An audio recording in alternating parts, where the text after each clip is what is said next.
Bueno, ya está algo que na outra isla não nos tem que ter na conta com esse não, dus a mim não também um problema para com esse não aqui não, pero se não tá bem que lei não, pero já nós também tem que exigir para não direita e carretera não para nós aqui não. Mas já me há suficiente informação para somar não mandar carta na casa que sei não, dus é informação não tá suficiente.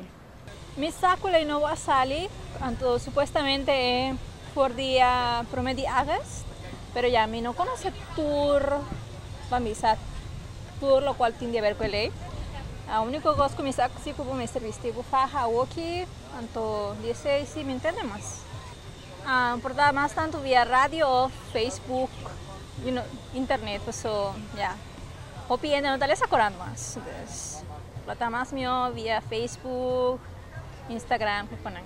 De tráfico, ok, a mí está de acuerdo. Para eso es ley meter cumplir y no tú como ciudadano meter cumplir es ley.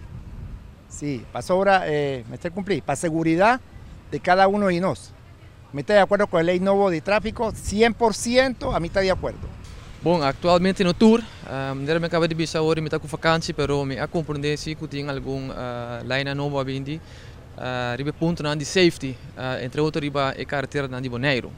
Bom, se você um voorbeeld, maneira investimento de helm, investimento de safety belt em auto, metais é o bom. Corrimento duro, riba nos cai na chiquito de Bonaire, o pibiata causa acidente nang ato, ja, se você um safety belt biste, me quer que esse aí por, ja, minimalizar o impacto de acidente no momento que esse é um lugar, se você mira bom o pibiata, lá que nós bisa KF scooter. Que kita passa strana na cabeça por que a pessoa falecer. Se você tem helm, me quer ser por tá algo que por ajuda também minimalizar o impacto ou o dano que o por iba e ter que morrer. Então, tem que ser me quer ser uma